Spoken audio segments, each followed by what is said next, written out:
Yes, Salaar movie review.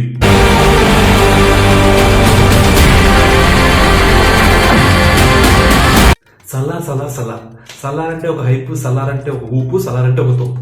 దమ్ముంటే ఎక్కడో కొడుతుంది సీనా. సినిమా ఎలా ఉందిరా అంటే బానే ఉంది, కానీ సినిమాలోనే కొంచెం ఏం లేదనిపించింది నాకు. వీడియోలోకి వెళ్ళిపోయి ముందు ఛానల్ కొత్తగా వచ్చినట్టు మాత్రం సబ్స్క్రైబ్ చేయండి, లేదా చూసిన వాళ్ళైతే ఫ్రెండ్స్ కూడా ఒకరు షేర్ చేయండి. ఎందుకంటే వ్యూవర్షిప్ చాలా బాగానే వస్తుంది ఈ మధ్యన, వ్యూస్ కూడా బాగానే వస్తుంది, సబ్స్క్రైబర్స్ కూడా బాగా చేస్తారు. బట్ స్టిల్ కొంచెం వ్యూవర్షిప్ కి తగ్గట్టుగా సబ్స్క్రైబర్స్ వెళ్తే బాగుంటుందని ఫీల్. న్యూ ఇయర్ వచ్చేటప్పుడు కొంచెం మంచి కౌంట్ అయితే నేను కూడా హ్యాపీగా ఫీల్ అవుతాను. అందుకే చూసి వెళ్ళిపోకుండా లైక్, షేర్, కామెంట్ లేదంటే సబ్స్క్రైబ్ ఏదో చేయండి. ఇలా చేస్తేనే మన వీడియోస్ కొంచెం బూస్టప్ అవుతాయి, మనకు కూడా కొంచెం ఇంట్రెస్ట్ వస్తుంది. ఇంకా స్టార్ట్ చేద్దాం. నేను వీడియోకి ముందే డిస్క్లైమర్ ఇస్తున్నాను. ప్రభాస్ గారి డై హార్డ్ ఫ్యాన్స్ ఎవరైనా ఉంటే ఈజీగా కొంచెం అఫెండ్ అవ్వకుండా ఉండడానికి ట్రై చేయండి. ఎందుకంటే సినిమాలో ప్లస్ పాయింట్స్ చెప్తాను, తర్వాత ఫ్లాస్ పాయింట్స్ గురించి కూడా మాట్లాడుకుందాం. ఎందుకంటే సినిమాలో ప్లస్ పాయింట్స్ ఎన్నో ఉన్నాయి, ఫ్లాస్ పాయింట్స్ కూడా కొంచెం గట్టిగానే ఉన్నాయి. సో ప్రతిదీ డీటెయిల్ గా డిస్కస్ చేద్దాం. దాన్ని బట్టి మీరే అర్థం చేసుకోండి నేను చెప్పింది రైటా కాదు. సో మాక్సిమం మీరు కూడా నాకు అగ్రీ అవుతారని అనుకుంటున్నా. Let's see. బాబు రెడీ బాబు, హాట్ కెమెరా యాక్షన్. ఫస్ట్ సినిమాలో ప్లస్ పాయింట్స్ గురించి అయితే మాట్లాడుకున్నాం అండి. లాస్ట్ 4 years అనుకుంటా బాహుబలి తర్వాత ఆల్మోస్ట్ ఒక 3 మూవీస్ వచ్చే ప్రభాస్ గారిని ఈ సినిమాలో ఆయన స్టార్డమ్ కానీ, ఆయన బాడీని కానీ, లేకపోతే ఆయన లుక్స్ ని కానీ అంత బాగా వాడుకున్నదంటే ప్రశాంత్ నీల్ గారేనండి. అసలు అయితే మనం ప్రశాంత్ నీల్ గారిని ఖచ్చితంగా మెచ్చుకోవాలి. ప్రభాస్ ఫ్యాన్స్ అందరికీ కూడా ఒక ఐ ఫీస్ట్ అనే చెప్పాలి. ఇకపోతే ప్రభాస్ గారి విషయానికి వస్తే లుక్స్ వైజ్ కూడా కొంచెం చాలా బెటర్ అవుతూ వచ్చారనమాట. అంటే పర్టికులర్ నాకైతే ఫస్ట్ హాఫ్ లో పెద్ద అంత లుక్స్ అంత పెద్దగా ఏం లేవు అనిపించినా సరే, సెకండ్ హాఫ్ వచ్చేసరికి కొంచెం లుక్స్ చాలా బెటర్ అని అనిపించింది. ఇకపోతే సినిమాలో పృథ్వీరాజ్ గారిది, ప్రభాస్ గారిది కెమిస్ట్రీ అయితే మాత్రం చాలా బాగా వర్కౌట్ అయింది. ఆ ఫ్రెండ్షిప్ కెమిస్ట్రీ ఏదైతే ఉందో బాగా డీల్ చేశారనిపించింది. వాళ్ళిద్దరు ఫ్రెండ్షిప్ కెమిస్ట్రీ ఏదైతే ఉందో, అంటే like beginning of the movie నుంచి త్రూ అవుట్ ద మూవీ రెండు వరకు కూడా వాళ్ళిద్దరు కెమిస్ట్రీ అయితే చాలా బాగా వర్కౌట్ చేశారనిపించింది నాకైతే. ఇకపోతే వరల్డ్ బిల్డింగ్, కాన్సార్ సిటీని అయితే మాత్రం చాలా బాగా చూపించారు. అంటే లిటరలీ మనం కొంచెం ఆ వరల్డ్ లోకి వెళ్తాం అనమాట. సో అంటే లైక్ ఎక్కడా కూడా సీజీ షాట్స్ కానీ, లేకపోతే చిన్న చిన్న డీటెయిలింగ్స్ కానీ మిస్ అవ్వడం ఇలాంటివి అయితే ఏమి లేవు. అంటే ఈ వరల్డ్ బిల్డింగ్ అనేది ఎందుకు బాగుంది అని అంటున్నా అంటే, బేసికల్లీ ఇప్పుడు ఒక సినిమాకి వరల్డ్ బిల్డింగ్ అని లేకపోతే సిటీ బిల్డింగ్ అని ఇలా చేసినప్పుడు దాంతో మనం కనెక్ట్ అవ్వాలి. ఆ సిటీలోకి మనం కూడా వెళ్ళినట్టు ఉండాలి. ఫర్ ఎగ్జాంపుల్ ఇప్పుడు మీరు ఆచార్య సినిమా చూసుకుంటే పాదఘట్టం అని చెప్పేసి ఏదో ఊరు ఉంటుంది, అంత ఆర్టిఫిషియల్ గా ఉంటుంది. సో అంత ఈజీగా దేంతో మనం కనెక్ట్ అవ్వలేదు. సో అలా వరల్డ్ బిల్డింగ్ చేసినప్పుడు చాలా కొంచెం రియలిస్టిక్ గా, కొంచెం చిన్న చిన్న డీటెయిల్స్ కూడా చాలా బాగుండాలి. అలాగే ఈ సినిమాలో అయితే మాత్రం కాన్సర్ సిటీని కొంచెం బాగా చూపించారు. ఆ వరల్డ్ బిల్డింగ్ చాలా బాగా చేశారు. అందులో క్యారెక్టరైజేషన్స్ కానీ, లేకపోతే లొకేషన్స్ కానీ చాలా బాగున్నాయి. సో మనం ఈజీగా కనెక్ట్ అవుతాం. ఇంకా మ్యూజిక్ విషయానికి వస్తే మన రవి బౌసర్ గారు, మ్యూజిక్ విషయానికి వస్తే నాకు ఆ సూర్యుడే సాంగ్ ఏదో సంథింగ్ ఏదో ఒక సాంగ్ ఉంటుంది. ఆ సాంగ్ పక్కన పెడితే నాకు మిగతా సాంగ్స్ ఎందుకు పెద్దగా అనిపించలేదండి. బట్ బీజిఎం అయితే మాత్రం చాలా బాగా ఇచ్చారు. కొన్ని సీన్స్ లో బీజిఎం అయితే లిటరల్లీ కొంచెం గూస్ బంప్స్ సీన్స్ చాలా బాగుంటాయి అనమాట.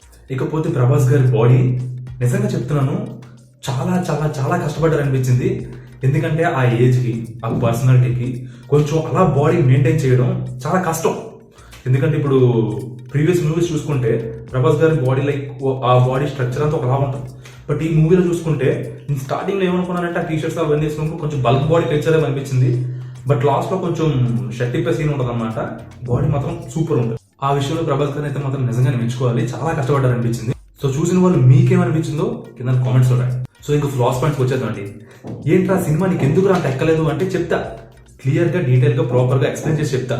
బేసికల్లీ మూవీ ఎలా ఉంటదంటే పార్ట్ 2 కి ఒక టీజరో ట్రైలరో ఉన్నట్టు ఉంటదండి సినిమా మొత్తం. ఎందుకంటే స్టోరీ ప్రాపర్ గా రివీలేషన్ ఉండదు, అంటే చాలా తక్కువ రివీలేషన్ అండి. ఏదో పార్ట్ 2 కి ఒక చిన్న టీజర్ బిట్, మొత్తం సినిమా అంతా కలిపి ఒక చిన్న టీజర్ బిట్ లా ఉంటది. అండ్ ఇంకా హైప్ సీన్స్ కూడా లిటిల్ హైప్ సీన్స్ వస్తున్నప్పుడు నేను వెయిట్ చేశాను, అరే ఇంకెంతసేపు హైప్ వస్తుంది వెయిట్ చేస్తానా. ఈ హైప్ సీన్స్ ఏవైతే ఉన్నాయో చాలా బాగా డ్రాగ్ చేసినట్టు అనిపించిందండి. దానివల్ల హైప్ కొన్న ఇంపాక్ట్ కొంచెం తగ్గింది నాకైతే. అండ్ ఇంకొక మెయిన్ విషయం ఏంటంటే ప్రతిసారి సినిమా అనేది ఎలివేషన్ మీద, హైప్ మీద వర్కౌట్ అవ్వదండి.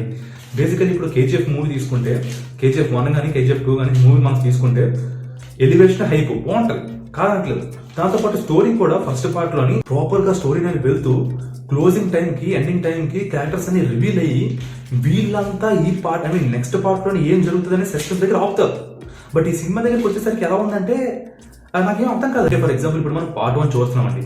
పార్ట్ 1 చూస్తున్నప్పుడు ఒక 40% ఒక 45% స్టోరీ రివీలేషన్ అయితే ఆ ఎండింగ్ టైం కి మిగతా స్టోరీ అంతా ఏమవుద్ది అని దానికి ఒక సస్పెన్స్ పాయింట్ పెట్టి వదిలేస్తారు అనుకో, అప్పుడు బాగుంటది. బట్ ఈ సినిమాలో ఏం జరిగిందంటే స్టోరీ రిలేషన్ చాలా తక్కువ ఉంది, హైప్ చాలా ఎక్కువ ఉంది. సో దానివల్ల నాకు ఎందుకో పెద్ద ఏం అనిపించలేదు. ఇక ప్రభాస్ గారి క్యారెక్టరైజేషన్ విషయానికి వస్తే కూడా నాకు ఎందుకో పెద్దగా ఎక్కువ ఏం అనిపించలేదండి. ఎందుకంటే ప్రభాస్ గారికి ప్రాపర్గా ఒక 3 minutes డైలాగ్ కూడా ఎక్కడ ఉండదు. ఏదో చూపించిన ప్రతిసారి ఏదో ఒక ఫ్లాష్ పాయింట్స్ చూపిస్తుంటారు. అండ్ ఇంకొక విషయం ఏంటంటే ప్రభాస్ గారి క్యారెక్టరైజేషన్ డైలాగ్స్ కూడా పెద్దగా ఏమనిపించదు. అంటే చాలా రిలాక్స్ మోడ్లో, చాలా రిలాక్స్ అయి చెప్తున్నట్టు ఆ మోడ్లో ఉంటుంది. మీరు డైలాగ్స్ కొంచెం ట్రైలర్ అని, ఇప్పుడు మీరు ట్రైలర్ చూసిన సినిమా చూసినా సరే కొంచెం అబ్జర్వ్ చేయండి. ప్రభాస్ గారి డైలాగ్స్ డెలివరీ కానీ ఇవన్నీ ఎలా ఉంటాయంటే చాలా రిలాక్స్ మోడ్లో ఉన్నట్టు ఉంటాయి. పెద్ద పెద్ద గోడలు కట్టేదే భయపడి బయటికి ఎవడిపోతాడని కాదు, లోపలికి ఎవడొస్తాడని. అదే ఇప్పుడు మీరు KGF 1 మూవీ తీసుకుంటే ఇప్పుడు యష్ గారికి ఆయనకి ఎలివేషన్ ఎంత ఇస్తారో బేసికల్ ఆయన డైలాగ్స్ కూడా అలాగే పడతాయి. ఆ డైలాగ్స్ పడడం వల్ల ఆ క్యారెక్టరైజేషన్కి ఇంపాక్ట్ ఇంకా పెరుగుతుంది. బట్ ఈ మూవీలో అయితే నాకు ప్రభాస్ గారికి డైలాగ్ డెలివరీస్ కూడా కొంచెం చాలా రిలాక్స్ మోడ్లో రాశారనిపించింది. సో నాకైతే అది పెద్ద ఇంపాక్ట్ అనిపించలేదు. అండ్ సినిమాలో కొన్ని పర్టికులర్ సీన్స్ ఉంటాయి, చూసినప్పుడు నాకు లిటరల్లీ అయితే అమ్మ ఎందుకురా ఇప్పుడు ఈ సీన్ ఎందుకురా అన్నట్టు అనిపించింది. అంటే ఫర్ ఎగ్జాంపుల్ కొన్ని సీన్స్ చెప్తా. ప్రభాస్ గారు మమ్మీ ఉంటారు కదా, మమ్మీతో ఒక సీన్ ఉండదు అనమాట. నేను కత్తి పట్టుకుంటారు, కత్తి పట్టుకుని ప్లాస్టిక్ కత్తి పట్టుకున్నందుకు ఒక సీన్ ఉంటుంది. బేసికల్లీ అక్కడ ఆ సీన్ అయితే నాకైతే ఏంటిరా ఇది మరి ఇంత చెయ్యాలా అనిపించింది నాకైతే. అండ్ ఇంకా కొన్ని లాజిక్స్ కూడా నాకు ఎందుకు అసలు ప్రాపర్గా అనిపించలేదండి. ఫర్ ఎగ్జాంపుల్ కొన్ని సీన్స్ చెప్తాను, దానికి మీరే చెప్పండి. అంటే లైక్ సినిమాలో హైప్ సీన్స్ ఇలాంటివి నేను రివీల్ చేయను, బట్ స్టిల్ కొన్ని చెప్తాను, దాన్ని బట్టి మీకు అనిపిస్తాను నిజమే కదా అని చెప్పేసి. ఫర్ ఎగ్జాంపుల్ ఇప్పుడు జగపతి బాబు ఉన్నారు, కాన్సార్కి అతనే కింగ్, అతనే రోలర్ కదా. బట్ ఇప్పుడు కాన్సార్లోని ఇంత వైరస్ జరుగుతున్నప్పుడు ఇప్పుడు ప్రభాస్ గారు కాన్సార్లోకి ఎంటర్ అవుతారు, వన్ ఆఫ్ ద కింగ్ కొడుకుని చంపేస్తాడు అనమాట. అంటే బేసికల్లీ మన జగపతి బాబు కింద కొంచెం మంది కింగ్స్ ఉంటారు అనమాట. సో అందులో వన్ ఆఫ్ ద కింగ్ కొడుకుని చంపేస్తారు.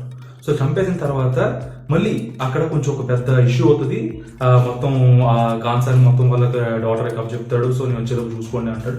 సో ఇంత చేసిన కాన్సార్ కోసం ఎంత జరుగుతున్నప్పుడు, ఇంత రచ్చ జరుగుతున్నప్పుడు ఎక్కడికి వెళ్ళిపోయాడంటే నో ఆన్సర్. నేను ఇంకేమనుకున్నానంటే లైక్ ఇతనికి ఏదో యాక్సిడెంట్ లేకపోతే చనిపోతాడో లేకపోతే ఇలాంటిది ఏదైనా పెడతారేమో, సో స్టోరీకి కన్విన్సింగ్ గా ఉంటుంది అని చెప్పి అనుకోవచ్చు. కానీ లాస్ట్ లో మాత్రం అంతా ఈ గొడవలు మొత్తం రచ్చ అంతా అయిపోయిన తర్వాత ఓటింగ్ జరుగుతున్నప్పుడు లాస్ట్ డే రోజు కరెక్ట్గా టైంకి హెలికాప్టర్ వేసుకొని దిగుతాడు. సో మళ్ళీ ఆ టైంకి వచ్చి ఓటింగ్కి ఇతను కూడా అటెండ్ అయిపోతాడు. బట్ నాకు ఎందుకు అది అక్కడ కొంచెం లాజిక్ అయితే ఫుల్గా మిస్ అయిందేమో అనిపించిందండి. మరి మీకేమనిపించదు కదా రైట్. అండ్ దాంతోపాటు బేసికలీ సినిమాలోని కాన్సార్ అండ్ సిటీలో 3 ట్రైబ్స్ ఉంటాయి అనమాట. ఫస్ట్ నుంచి ఆ సిటీ ఎస్టాబ్లిష్ అయిన దగ్గర నుంచి 3 ట్రైబ్స్ ఉంటాయి, ట్రైబ్స్. సో ఆ ట్రైబ్స్ ఎవరికి చెందిన వాళ్ళు, ఎవరెవరు ఏంటి అని చెప్పేసి నేను డీటెయిల్గా చెప్పను, కానీ సినిమా చూస్తే మీకే అర్థం అవుతుంది.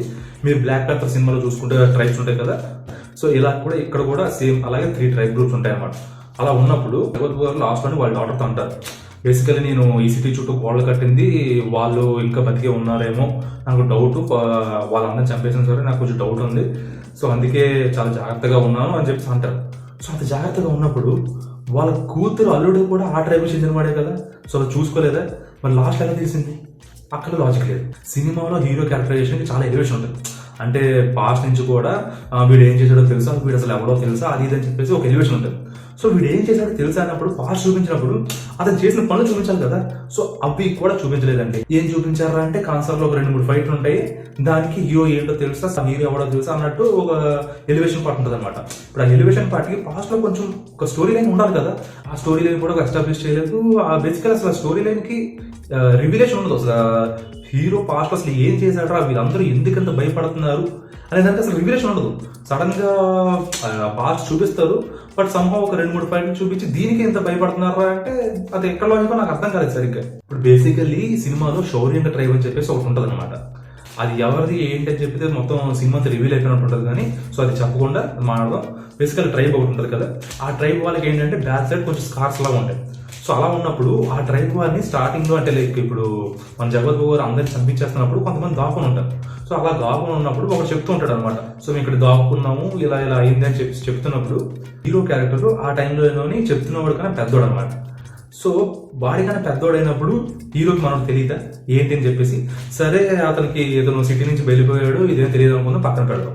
ఇదంతా పక్కన పెడితే వాళ్ళకి బ్యాక్ సైడ్ స్కార్స్ ఉంటాయి. స్కార్స్ ఉన్నప్పుడు వాళ్ళు ఎంతమంది ఉన్నారని చెప్పేసి తెలియదా, మన జగత్ గారు తెలియదా, అంత స్కెచ్ చేసి అంత పవర్ఫుల్ గా సిటీని రెడీ చేస్తున్నప్పుడు వాళ్ళ ఇంట్లోకి ఎవరు వస్తున్నాడో కూడా చూసుకోరా, అక్కడ లాజిక్ ఎక్కడ మిస్ అయింది.